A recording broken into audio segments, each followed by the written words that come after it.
Hello students, this is the 34th lecture of rotational dynamics. In this lecture we are going to start with the new topic which is theorem of parallel axis. Okay, this is the 34th lecture. आज हम जो पढ़ने जा रहे हैं ये है 34th lecture हमारा, ठीक है. ऑलरेडी हमने 33 लेक्चर कंप्लीट कर लिया है. 34th लेक्चर में आज हम पढ़ने वाले हैं थियरम ऑफ पैरेलल एक्सिस, ठीक है. तो जो आज का हमारा क्वेश्चन है that is theorem of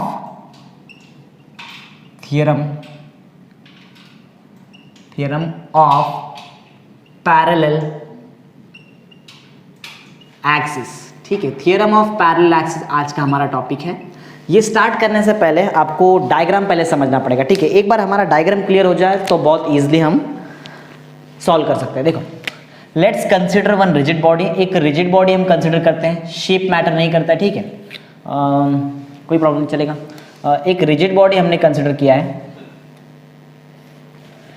Assume that this rigid body is rotating about an axis of rotation. ये rigid body जो है ये rotate हो रहा है about an axis of rotation which is passing through its center of mass. ठीक है, मैंने ऐसा assume किया this rigid body is rotating about an axis of rotation passing through its center of mass. इसका जो center of mass है C, वहाँ से एक axis of rotation पास होता है. यही axis of rotation के about आपका ये rigid body मूव हो रहा है, ठीक है, मीन्स रोटेट हो रहा है. समझ में आया पॉइंट क्या है? अच्छा, हर एक्सिस ऑफ रोटेशन के अबाउट हम मोमेंट ऑफ इनर्शिया निकाल सकते हैं, ठीक है. Moment of inertia is always calculated about an axis of rotation. तो ये जो एक्सिस ऑफ रोटेशन मैंने बनाया है, ये एक्सिस ऑफ रोटेशन के अबाउट अगर मुझे मोमेंट ऑफ इनर्शिया निकालना है तो उसको हम रिप्रेजेंट करेंगे बाय आई सी. आई सी क्या है? आई सी है moment of inertia of a rigid body about an axis of rotation passing through point C. C से पास हो रहा है, इसके लिए मैंने सफिक्स में सी लिख दिया, ठीक है. Let's consider one another axis of rotation parallel to this axis of rotation. यही एक्सिस ऑफ रोटेशन के पैरेलल में एक और एक्सिस ऑफ रोटेशन बना रहा हूं, ठीक है, which is passing through point O. Point O से पास हो रहा है और ठीक है, एक और मैंने एक्सिस ऑफ रोटेशन कंसिडर किया है जो पॉइंट ओ से पास हो रहा है, ठीक है. जैसे मैंने बताया कि अगर कोई एक्सिस ऑफ रोटेशन है हमारे पास रिजिड बॉडी के पास, तो वो एक्सिस ऑफ रोटेशन के अबाउट हम मोमेंट ऑफ इनर्शिया निकाल सकते हैं, ठीक है. तो the moment of inertia about this axis of rotation passing through point O will be I O, ठीक है. आई ओ समझा आपको क्या है? I O, I O is the moment of inertia of this rigid body about an axis of rotation passing through point O. वैसे ही I सी भी है हमारे पास. Okay, let's consider one another point P. एक पॉइंट हम consider करते हैं पी,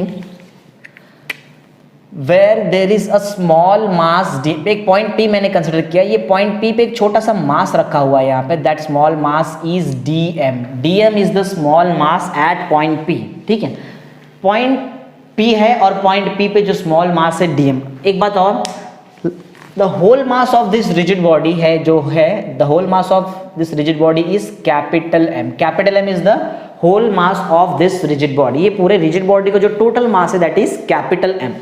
ओके, अब क्या करेंगे? चलो अब हम कुछ यहाँ पे कंस्ट्रक्शंस कर लेते हैं. जैसे कि ये थिकनेस जो है, कि रिजिड बॉडी का थिकनेस जैसे हमारे टेक्स्ट बुक में दिया है वैसे हम ड्रॉ कर लेते हैं, ठीक है. ऐसा कुछ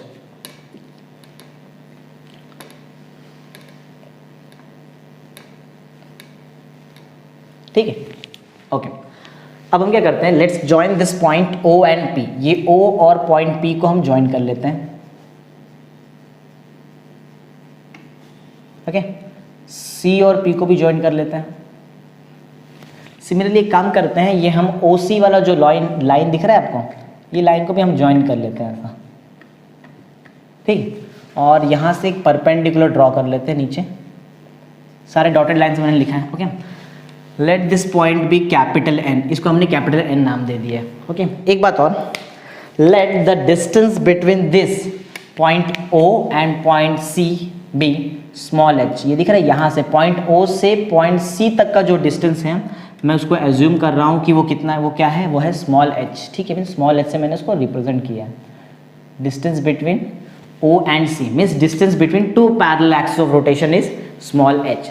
तो मैंने जो जो अभी डायग्राम बताया, आई होप आपको एकदम क्लियरली समझ में आ रहा है. मैंने एक बताया है पॉइंट O क्या है, पॉइंट O से एक एक्सिस ऑफ रोटेशन है, पॉइंट C से एक एक्सिस ऑफ रोटेशन है, पॉइंट P पे एक स्मॉल मास dm है.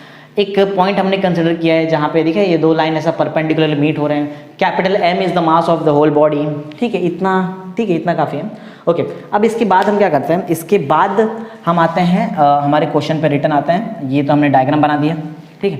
अच्छा, अब क्या करते हैं, क्वेश्चन में सबसे जो फर्स्ट पॉइंट होता है दैट विल बी स्टेटमेंट, क्योंकि ये थियरम पढ़ रहे हैं हम, तो यहाँ पे सबसे पहला जो पॉइंट आएगा that will be statement.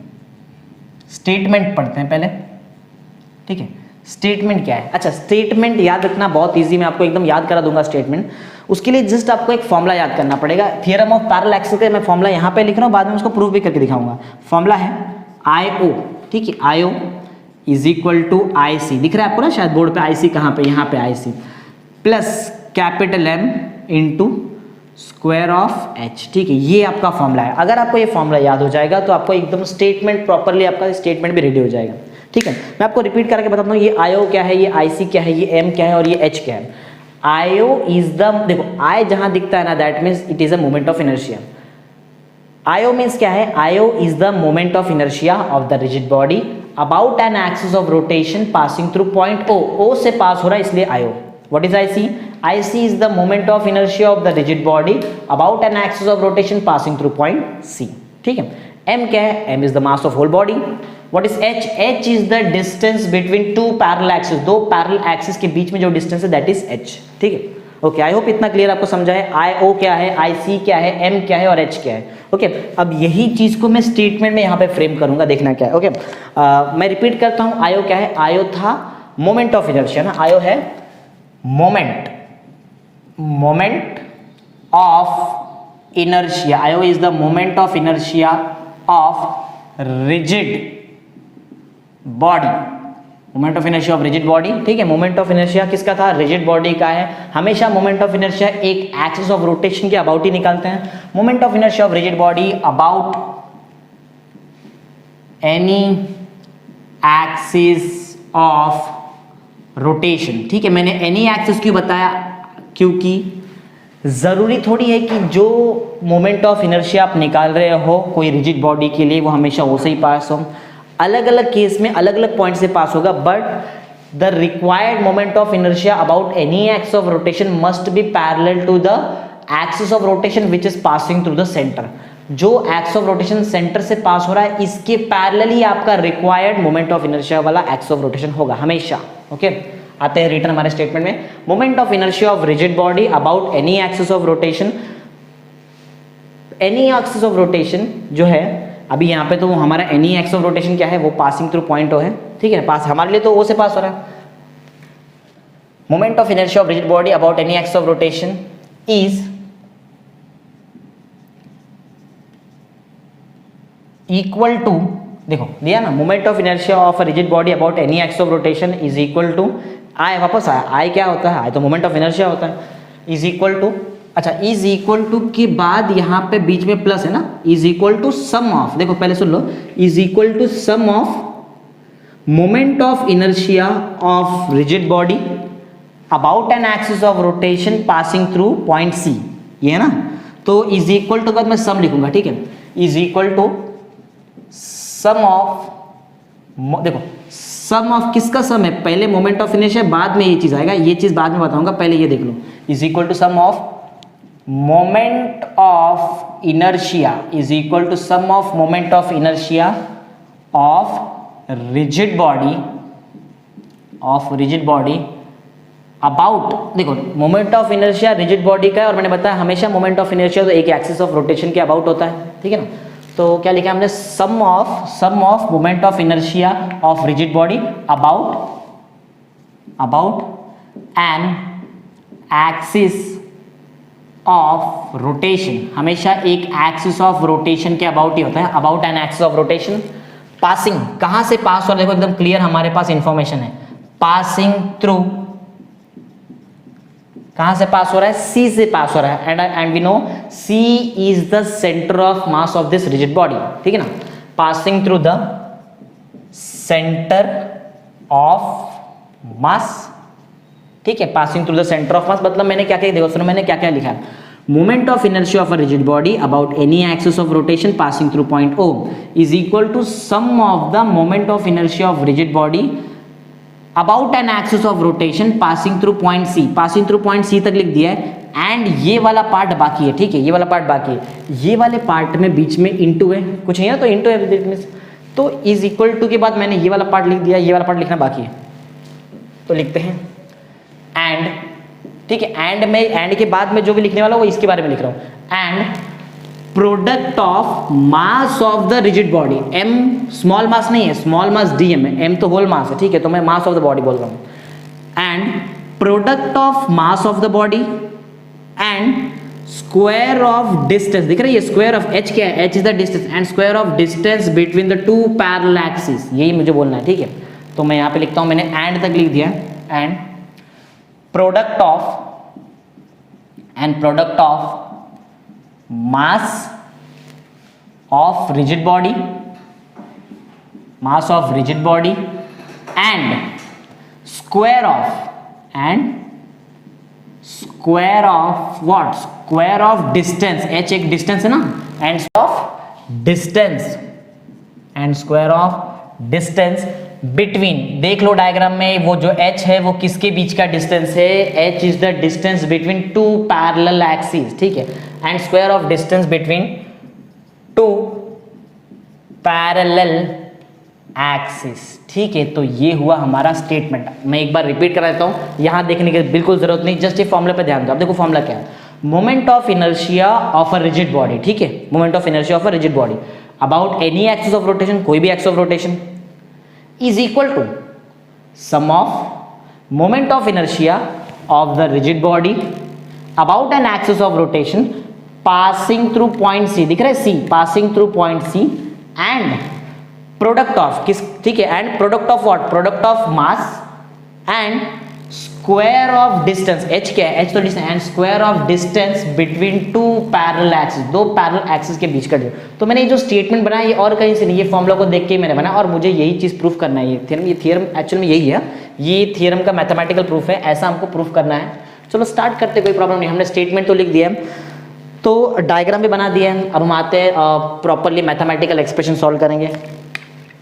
Second point से हम मैथमेटिकल एक्सप्रेशन हमारा स्टार्ट करते हैं। मैथमेटिकल एक्सप्रेशन, ठीक है, मैथमेटिकल एक्सप्रेशन में क्या क्या करेंगे आप ध्यान देना, ओके। तो अभी तक मैंने डायग्राम बना दिया है, सब कुछ एकदम प्रॉपरली हो गया है, ठीक है। तो फर्स्ट पॉइंट तो हमारा हो गया है, मुझे बताना है यहाँ पे कि कौन सा पैरामीटर को क्या बोलते हैं, वो हम स्टार्ट करेंगे मैथमेटिकल एक्सप्रेशन में। सबसे पहले तो जो पैरामीटर दिख रहा है वो सबको आपको बताना पड़ेगा कि वो क्या क्या है। सबसे पहले जो फर्स्ट पॉइंट मैं यहाँ पे लिखूंगा, जो फर्स्ट पॉइंट होगा, फर्स्ट पॉइंट इसमें बताऊंगा कि हर एक पैरामीटर क्या क्या है। लेट, सबसे पहले मैं बताऊंगा आईओ के बारे में, जो जो फॉर्मूले में आया मैं सब कुछ बताऊंगा, ठीक है। लेट आईओ क्या है, आईओ हमको पता है, IO is the moment of inertia of rigid body, ठीक है, moment of inertia of rigid body. IO क्या है, IO is the moment of inertia of the rigid body, ठीक है।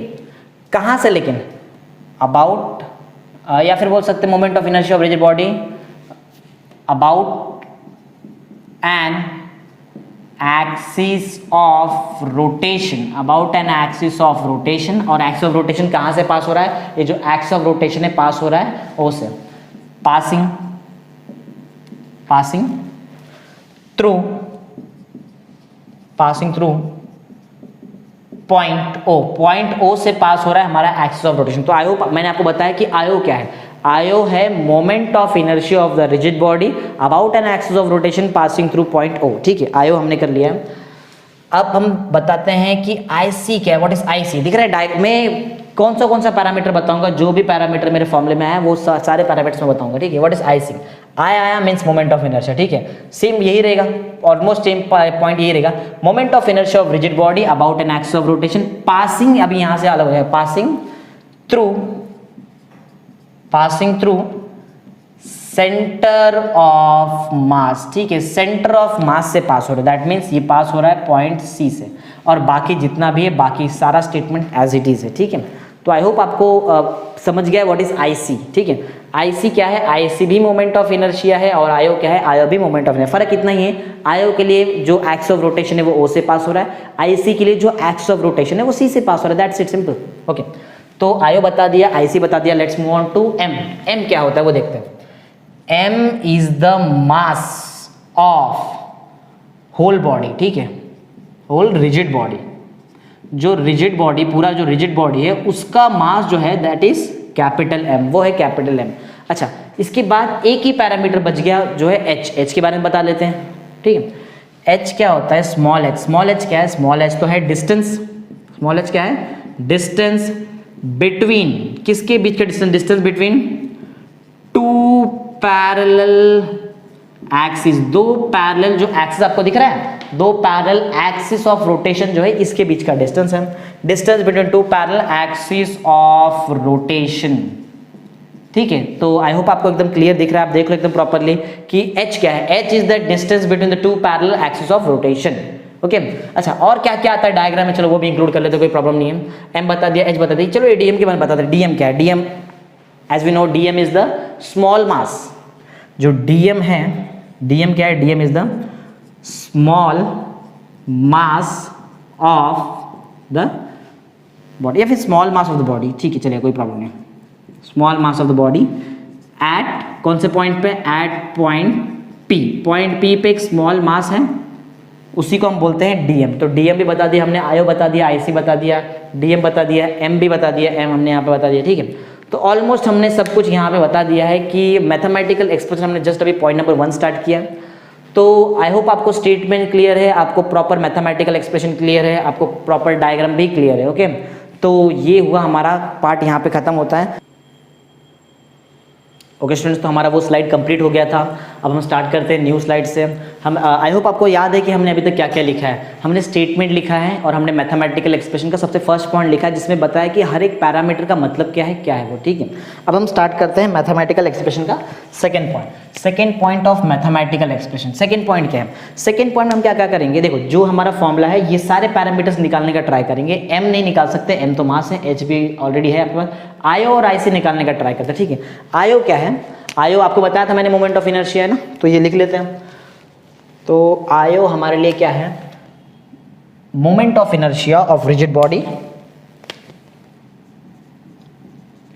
Moment of inertia of rigid body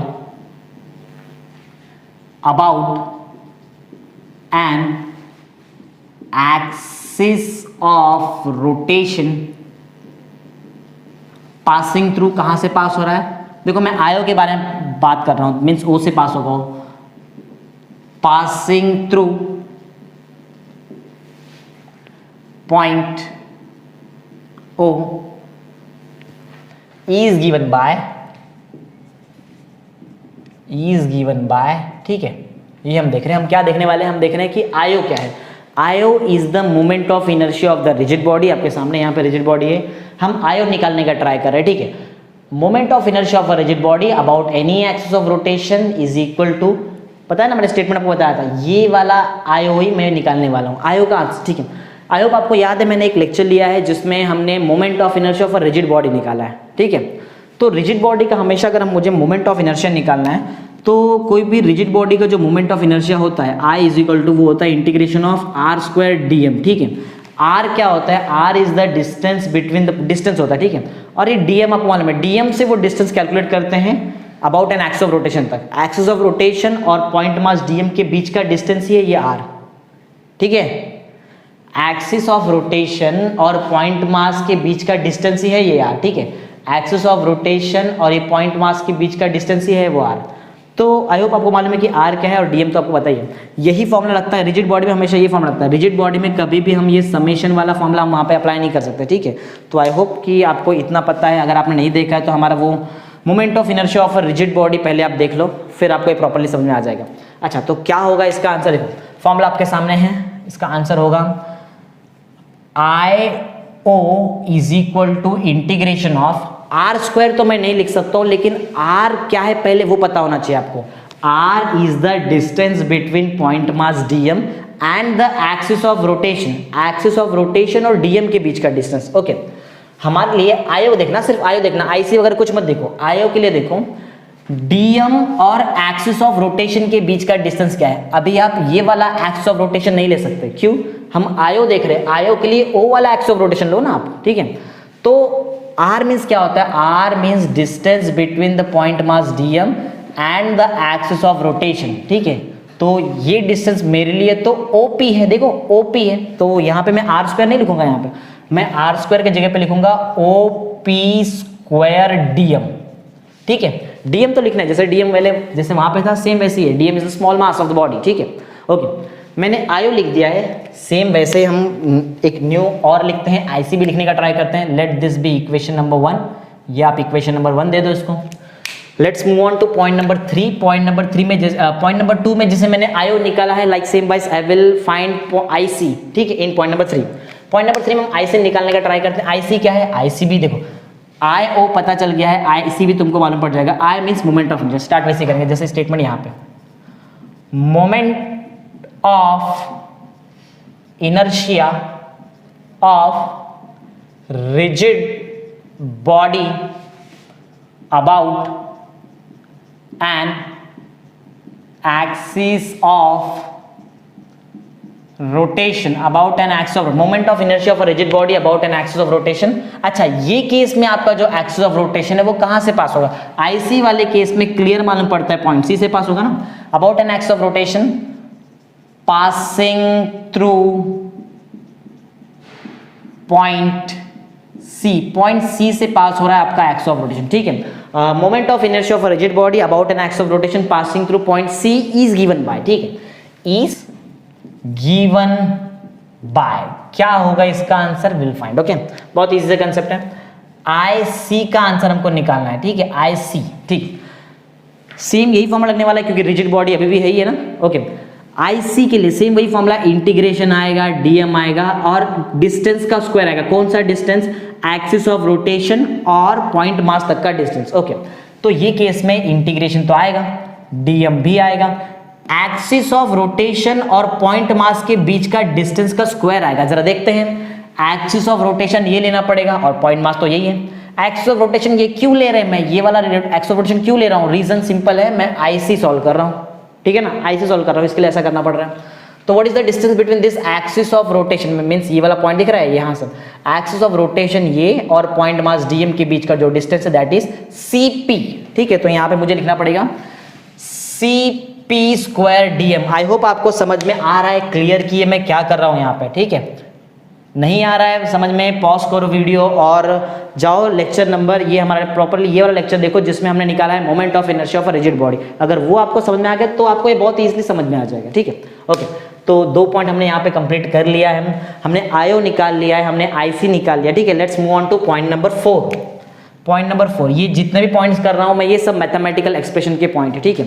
okay, point number 4 क्या है? Point number 4 में ये करना पड़ेगा हमको, अगर हम ध्यान से देखें तो यहाँ पे हमको एक नहीं वैसे 2 राइट एंगल ट्राइंगल दिख रहा है, अगर आप ध्यान से देखेंगे तो 1 right angle triangle is ONP, ठीक है। Another right angle triangle is CNP, ठीक है ना।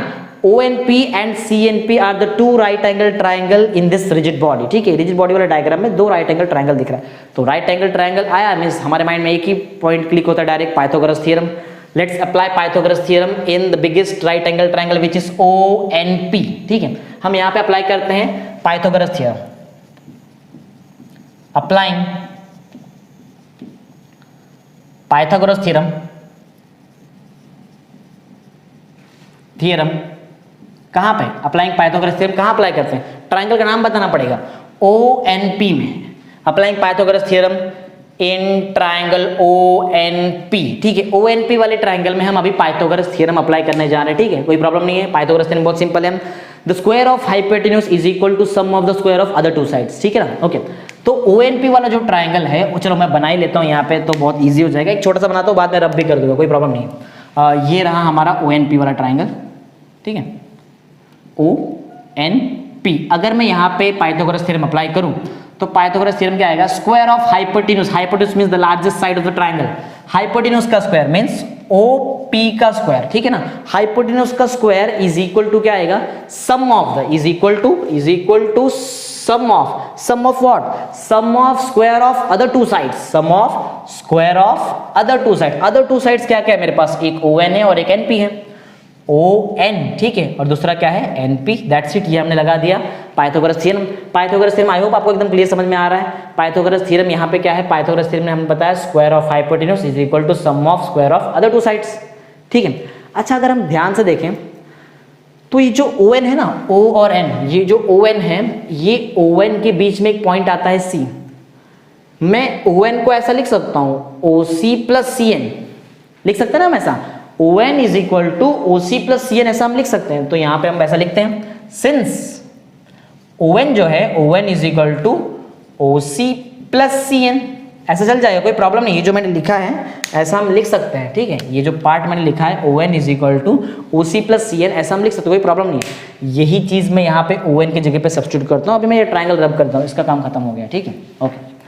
जैसे ही मैं ON की जगह पे पुट करूंगा OC प्लस CN, ये पूरा मैथमेटिक्स चेंज हो जाएगा। देखो अब क्या बनेगा, OP स्क्वायर, ठीक है, OP का square, OP square is equal to ON की जगह क्या आ जाएगा, OC plus CN the whole square plus NP square, ठीक है, एकदम क्लियर, सिंपल सा कंसेप्ट है।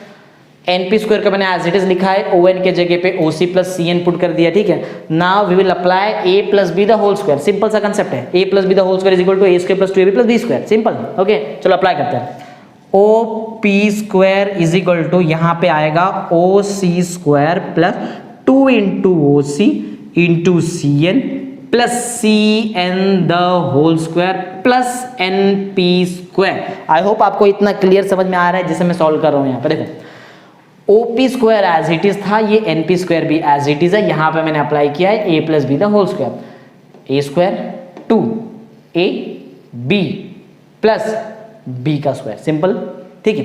अच्छा, यहाँ तक आ गए, यहाँ पे आके अब हम रुक जाते हैं।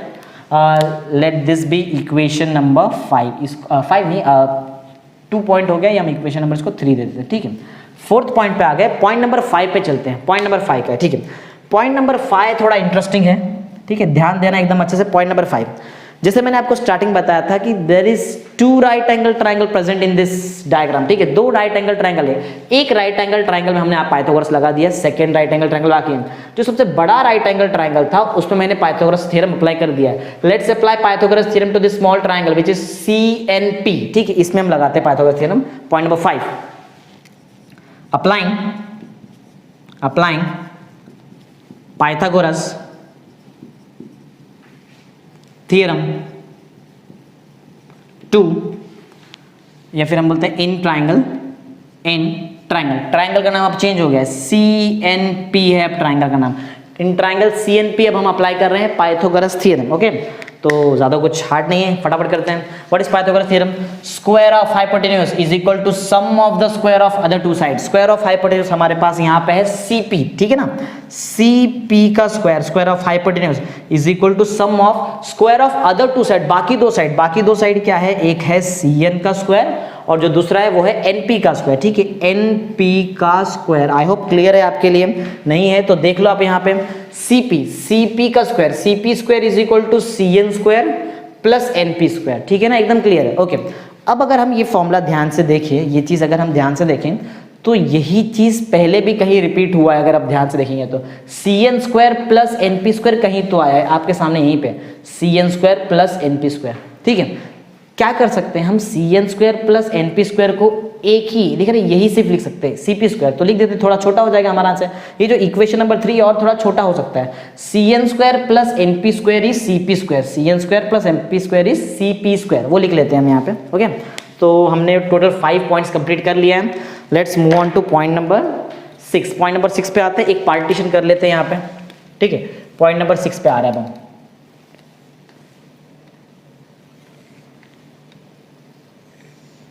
ठीक है, पॉइंट नंबर 6। अच्छा, पॉइंट नंबर 6 क्या है, स्टार्ट करते हैं, कोई प्रॉब्लम नहीं, जस्ट हमको ये इक्वेशन नंबर 3 को अपडेट करना है। तो पॉइंट नंबर 6 में हम ऐसा स्टार्ट करेंगे, फ्रॉम इक्वेशन 3, इक्वेशन जो 3 था उसको यूज करते हैं और देखते हैं उसको अपडेट करके क्या मिलता है हमको। Will get OP square is equal to OC square plus, एक काम करता हूं मैं, ये पहले CN square plus NP square का आंसर पहले लिख देता हूं, ये 2OCCN लास्ट में, कोई इससे कोई प्रॉब्लम नहीं है।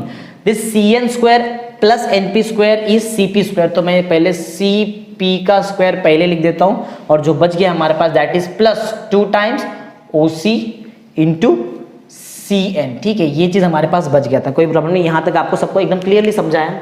अब करना है क्या, बहुत इजी से कंसेप्ट है, कोई प्रॉब्लम नहीं है। अब मैं क्या करता हूं, जरा ध्यान देना, ये जो OP स्क्वायर है हमने किया क्या, हमने OP स्क्वायर का आंसर निकाल दिया है। ठीक है, और ये OP स्क्वायर का आंसर कहीं तो हमको यूज करना है। देखो यहाँ पे यूज कर सकते हैं, दिख रहा है OP स्क्वायर यहाँ पे आ रहा है, तो मैं यहाँ पे ये OP स्क्वायर का वैल्यू पुट करने वाला हूँ। ठीक है, ओके स्टार्ट करते हैं। तो पॉइंट नंबर 6 तो हमारा रेडी हो गया। अब पॉइंट नंबर 6 में OP स्क्वायर को रेडी कर दिया, इक्वेशन 1 को यूज करते हैं। ठीक है, इक्वेशन 1, तो अगर मैं यहाँ पे देखूँ फ्रॉम इक्वेशन 1 में क्या मिलता है हमको, जैसे मैं इक्वेशन 1 में आता हूं, I will get IO is equal to integration of OP square. ठीक है, OP स्क्वायर का वैल्यू मेरे पास रेडी है। OP square is OC square plus CP square plus 2 into OC into CN। ठीक है, ये पार्ट है, और एक लास्ट में हमारे पास क्या है, D इंटू M। ठीक है, एज इट इज, कुछ प्रॉब्लम नहीं, एकदम सिंपल से सॉल्व कर लिया। अब क्या करते हैं, अब हम यहाँ से इंटीग्रेशन देते हैं और DM भी लेते हैं। ठीक है, देखते हैं क्या होता है। Integration of OC square DM plus integration of CP square DM plus, जैसे ही मैं इंटीग्रेशन ये वाले टर्म को अप्लाई करूंगा, देखो कुछ कांस्टेंट चीजें हैं जो हम इंटीग्रेशन के बाहर ले सकते हैं, जैसे कि 2, ये नंबर हमारे लिए कांस्टेंट है। अच्छा, O और C क्या है, OC जो है, OC तो H है, H इज द डिस्टेंस तो दो पैरेलल जो एक्सिस ऑफ रोटेशन है इनके बीच का जो डिस्टेंस तो कांस्टेंट है, तो H भी कांस्टेंट है, means 2 into OC means H। हाँ, तो मैं H भी बाहर ले लेता हूँ, मेरे पास जो बचेगा that will be integration of CN DM। ठीक है, इंटीग्रेशन ऑफ CN DM ये बचा हुआ है। ठीक है, ओके, ये जो हम लोग ने एक्स्ट्रा पार्ट लिखा इसको रब कर लेते हैं। ओके, अब देखो क्या होता है, अगर हम ध्यान से देखें, this integration of OC square DM, कहीं तो ये देखो एक आया है integration of OC square DM। OC square DM क्या है वो देखते हैं। अगर ध्यान से देखेंगे, value of OC is H, OC का जो वैल्यू है वो तो H है, तो मैं OC के जगह पे H लिख सकता हूँ, कोई प्रॉब्लम नहीं। तो ये IO इक्वल टू मैं OC के जगह पे H लिखने वाला, कोई प्रॉब्लम नहीं, ये मैं लिखता हूँ, कोई प्रॉब्लम नहीं है इसमें। यहाँ आ जाते हैं, याद रखना इसको मुझे लिखना है। Integration of CP square DM already आ चुका है पहले कहीं पे, देखो यहाँ पे आया है integration of CP square DM, integration of CP square जो DM है इसका ऑलरेडी मेरे पास आंसर अवेलेबल है विच इज IC। ठीक है, तो इसका आंसर जो है वो है IC, मैं पहले लिख देता हूं और अब इसका आंसर लिखता हूं। ठीक है, जैसे मैंने बताया OC इज H और एंड H इज कांस्टेंट को हम इंटीग्रेशन के बाहर लेके आ सकते हैं, H जो स्क्वायर है वो बाहर आ जाएगा, वही H स्क्वायर बन जाएगा और इंटीग्रेशन ऑफ DM लग जाएगा। ठीक है, प्लस हमारे पास 2 into H integration of CN DM है। ठीक है, CN इंटू DM ये बचा हुआ है, कोई प्रॉब्लम नहीं, सॉल्व कर लेते हैं। अच्छा, इतना आपको पता है, स्मॉल मास का अगर मैं इंटीग्रेशन करूं तो मुझे फुल मास मिल जाएगा, full whole mass of the body which is capital M। Means integration of DM का जो आंसर है, इंटीग्रेशन ऑफ DM का जो आंसर है इट इज कैपिटल M, इसका जो आंसर है वो है कैपिटल M, तो हम इसके इंटीग्रेशन ऑफ DM के जगह पे लिख देंगे कैपिटल M। ठीक है, दैट मीन्स यहाँ पे मुझे जो आंसर आएगा IO is equal to IC plus ये इंटीग्रेशन ऑफ DM जो है वो तो उसका आंसर है M and this H square as it is. अच्छा, जो पार्ट बचा है ना यहाँ पे, ये जो पार्ट बचा है इसका आंसर होता है 0, इसका आंसर होता है 0। रीजन मैं आपको बताता हूँ, रीजन क्या, देखो रीजन ये है कि अगर मैं सेंटर ऑफ मास देखो, ये जो एक्सिस ऑफ रोटेशन है ये सेंटर ऑफ मास से पास हो रहा है। ठीक है, सेंटर ऑफ मास से जो भी मास डिस्ट्रीब्यूटेड होता है, जो भी आजू बाजू जो भी मास डिस्ट्रीब्यूट होता है वो सिमेट्री में होता है। ठीक है, तो यहाँ पे जो है ना CN दिख रहा है, जो CN इंटीग्रेशन ऑफ DM का जो आंसर होगा दैट विल बी 0। ठीक है, क्योंकि सिमेट्री है। ठीक है, यहाँ पे मास का जो है डिस्ट्रीब्यूशन ऑफ मास का सिमेट्री है, कहाँ, about an axis of rotation passing through centre of mass. Centre of मास से जो मास का डिस्ट्रीब्यूशन होता है दैट इज सिमेट्री। ठीक है, सिमेट्रिक होता है, इसके लिए ये वाला पार्ट जो है ना इसका आंसर 0 हो जाता है। That means IO is equal to IC plus MS square, ये हमने बनाया फॉर्मूला, इसको हम और अपडेट कर लेते हैं, जीरो हटा लेते हैं, जीरो कोई मतलब नहीं है। IO is equal to IC plus capital M into H square, ये मैंने बनाया फॉर्मूला, ठीक है। IO is equal to IC plus MH square, यही तो हमको प्रूफ करना था यार। स्टेटमेंट मैंने यहीं से तो स्टेटमेंट बनाया था। Moment of inertia of a rigid body about an axis of rotation passing through point O is equal to moment of inertia of a rigid body about an axis of rotation passing through centre of mass. यार sum of था ना, sum of the moment of inertia about an axis of rotation passing through centre of mass and product of mass of the body and square of the distance between the two parallel axis of rotation, ठीक है। यही चीज तो हमने statement में already लिखा था। तो हमने किया क्या, हमने जो स्टेटमेंट में जो लिखा था वही चीज हमने प्रूव कर दिया, बताया था मैंने। इससे मैंने स्टेटमेंट आपको याद कराया था और यही चीज हमने अभी प्रूव करके लेकर आए। ये पॉइंट आपको याद रखो कि सेंटर ऑफ मास से जो मास का डिस्ट्रीब्यूशन होता है वो होता है symmetric, that's why integration of C and DM is 0। C and DM का जो इंटीग्रेशन है इसका आंसर क्या आ जाएगा, 0। तो ये जो हमने बनाया है, ये जो हमने फाइंड किया है, this is the required expression for theorem of parallel axis. ये जो हमने बना दिया, ये क्या है, यही आपका रिक्वायर्ड एक्सप्रेशन है थियरम ऑफ पैरेलल एक्सिस के लिए, ठीक है ना। तो आई होप आपको समझा है एकदम क्लियर। तो ये जो हमने फाइंड किया है हम यहाँ पे लिख देते हैं, this is the required expression, this is the required expression for theorem of parallel axis, theorem of parallel axis, ठीक है। theorem of parallel axis का ये हुआ, लास्ट में जो हमने निकाला ये रिक्वायर्ड एक्सप्रेशन है। और आई होप आपको इतना प्रॉपरली समझ में आ रहा है जो भी हमने किया। रीजन आपको यहाँ पे लिखना पड़ेगा कि ये जो है ये कहाँ से हम देख सकते हैं, ये थियरम ऑफ सेंटर ऑफ मास से भी हम वहाँ पे लिख सकते हैं, ठीक है। रीजन ये there is a symmetric of distribution of mass from the centre of mass या फिर अबाउट सेंटर ऑफ मास, ठीक है। तो ये आपको लिखना पड़ेगा, ठीक है। तो स्टूडेंट्स जैसे मैंने आपको बताया कि यहाँ पे ये जो पार्ट है इसका आंसर 0 है। इसका हम आंसर रीजन लिख लेते हैं। रीजन है any mass distribution about centre of mass is 0। कोई भी मास का डिस्ट्रीब्यूशन अगर हम सेंटर ऑफ मास से ट्राई करें निकालने का, दैट विल बी 0, ठीक है।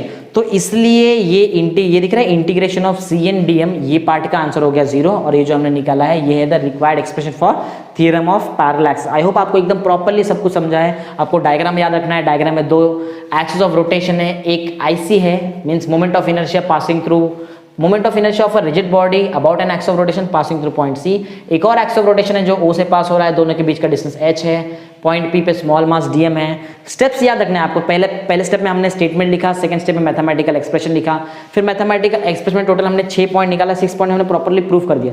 फर्स्ट पॉइंट था सबके हर एक पैरामीटर्स के बारे में बताया, सेकंड पॉइंट में मैंने IO निकाला है, थर्ड पॉइंट में हमने IC निकाला है, फोर्थ पॉइंट में हमने जो बड़ा ट्राइंगल था राइट एंगल ट्राइंगल, वहां पे हमने पाइथागोरस थ्योरम लगाया, फिर हमने एक छोटे वाले राइट एंगल ट्राइंगल में पाइथागोरस थ्योरम लगाया। फिर इसके बाद हमने क्या किया, कुछ इक्वेशंस थे, ये जो OP स्क्वायर मिला इसको मैंने इक्वेशन 1 में पुट कर लिया और OP स्क्वायर मींस IO को सॉल्व किया तो मुझे जो रिक्वायर्ड आंसर था ये मिल गया। रीजन हमने बताया कि integration of C and DM का आंसर 0 क्यों हुआ है। रीजन सिंपल है, any distribution of mass about the centre of mass is 0, ये रीजन है, ठीक है। आई होप आपको एकदम क्लियरली समझ में आ गया है। ये आप इसका स्क्रीनशॉट भी ले सकते हो जो भी हमने लिखा है, ठीक है। Okay, thank you.